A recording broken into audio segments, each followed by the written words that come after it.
Ringo, Nandi kod Makueni. Bang' thuolo mar higni 39 penj mar klas 8 midendo ni KCPE mosebed kitime pacho kaendi koro chopo e giko mare bang' jopuonjre moyo 1.4 mane timo penj higani yudo duoko magi. Sharon Ong'ao miyowa historia mar kaka penj makamano osebedo. Lai mar somo mar 844 ne ochuogi higa mar 1985 tok penj mar CPE nolok nyinge nyaka KCPE. E higa nogono emane lot mag jopuonjre mokwongo mag KCPE ne otime penj. Since 1985, 39 cohorts have sat the KCPE examination, with 2 major reviews being made on the assessment tools and the awarding criteria. The KCPE examination has been offered to over 26 million candidates in the last 39 years. Lai mar somo mar 844 nokao kar lai mar somo mananitiere mar 743 mane osebedo katiyo nyaka ne piny Kenya yud loch kowuok e lwet wagunda e higa mar 1963. Lai mar 844 ne okete tim mar kelo lokruok ne jopuonjre ahinya to mar tiegogi mar kalo penj mar timo tiegruok mana gidwaro. Chakre higa mar 1985 nyaka sani, jopuonjre moheo 26,000,000 osetimo penj makamano. Penj mokwongo mar KCPE e higa mar 1985 notem gi kwane jopuonjre 330,370. Medruok mag jopuonjre osebedo kaneno e kind thuolo mar higni go duto nyaka kwan moheo 1.4 manotimo penj higane. E kind thuolo mar higni go duto ka jopuonjre osebedo katimo penj 5, japuonjre moseyudo max mamalo moloyo ewi max 500 ne en Marita Nyakundi mane oyudo max 482 e higa mar 2003. E kinde ma KCPE osebed kitimo lokruoge mathoth oseneno. E higa mar 2005 nyaka higa mar 2008 penj makamago bende ne ochako chiw ne oganda mag pinje maoko. From the year 2005 to 2008, KCPE was offered to South Sudan nationals of the Kaunda Mountains region.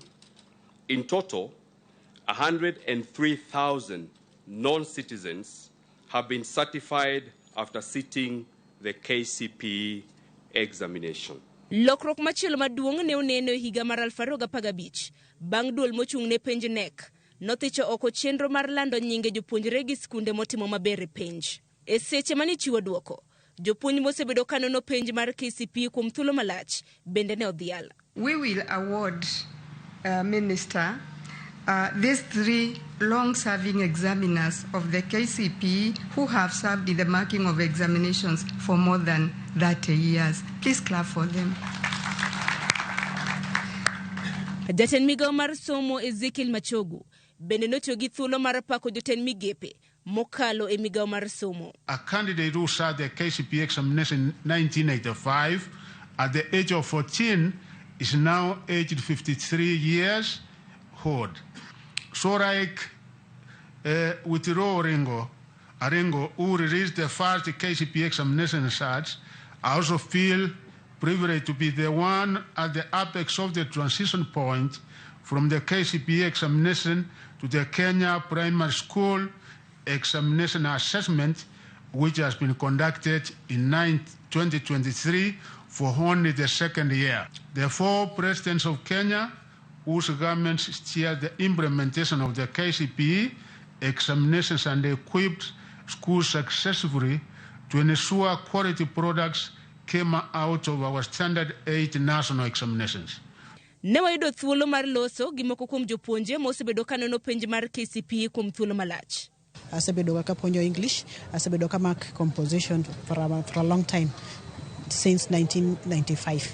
Koro marking yosamia bedo gi, at least I have that antere gi mijingo mar puonjo English.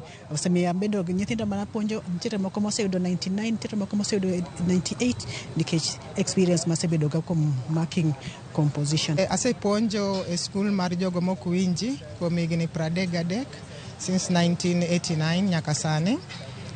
To wachako mako papers mag nyithindo mokwinji English composition 2008 nyaka sani.